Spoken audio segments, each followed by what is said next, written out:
Hello everyone, কেমন আছো সবাই? আশা করি খুব ভালো আছো। তো আমিও খুব ভালো আছি।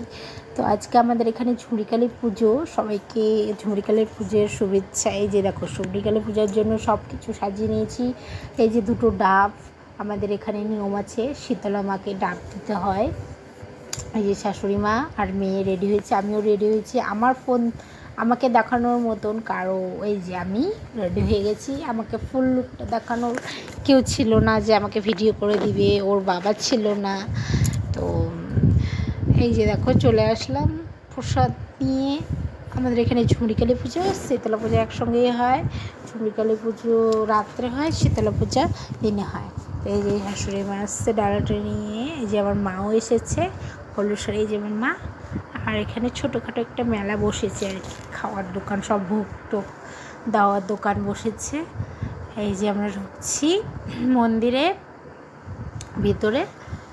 তো অনেক ভিড় হয় আর কি এখানে এই পুজোতে, অনেক মানে জাগ্রত আর কি ঠাকুর আমাদের এখানকার প্রতিরাজ্যে। তো অনেক পাঠাবলি হয়, অনেকগুলো হয়ে যায়, 150-200 কাছাকাছি পাঠাবলি হয়ে যায়। এই যে আমাদের শীতলা মা, সবাই প্রণাম করে নিও। আর এই যেখানে টিকিট কাউন্টার, মানে প্রসাদের ইয়ে লাগাবে, মানে প্রসাদের ডালাতে টিকিট লাগাবে, না তো চেনা যাবে না যে কার কোনটা ডালা। অনেক ডালা হয়, অনেক ভিড় হয়। তো উপোস ছিলাম আমি, উপোস শীতলা মায়ের উপোস থাকি আমি। তারপরে এই যে ডালাটা দিয়ে দিল। এই যে এটা হচ্ছে ঝুড়িকালী মা, এই যে আমাদের মা। এটা রাত্রে পূজাবে। যে দেখো ডালা, কত ডালা দেখো, আরও জাস্ট আসবে, আরও কত ডালা আসবে ঠিক নেই। যে দেখো সব এগুলো থাক থাক করে আছে, ঝুড়ি সব ডালা আরও আছে।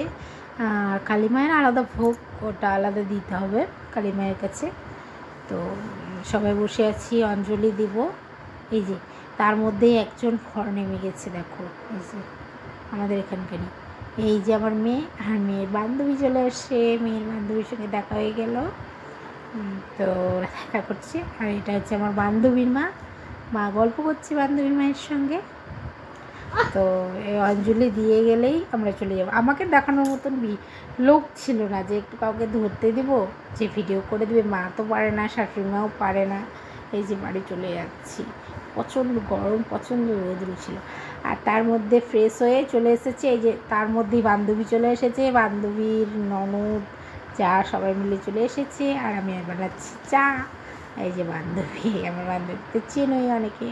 এই চা খেতে দিয়ে গেলাম, সবাই ঘুরতে এসছে ওরা। তো এই যে চা খেয়ে ফ্রেশ হয়ে আবার চলে আসছি বিকেলে। দোকানের সামনে আমাদের এই জিলিপির দোকান, অনেক কিছু দোকান বসেছে, ফুচকা। তো এই যে আমি ছাদে, আমার পাতানোর ননদের বাড়ি এসেছি, ছাদে উঠেছি, ছাদ থেকে দেখছি মেলাটা। এই যে এটা চা, এটা তোমার পাতানোর ননদ চেনই সবাই। আবার পাতানোর ননদকে নিয়ে ফুচকা খেতে চলে আসছি, আমাদের দোকানের সামনেই ফুচকো। তো এই যে পুচকো খেচ্ছি, পুচকো খেয়ে আবার রাত্রে অনুষ্ঠান আছে।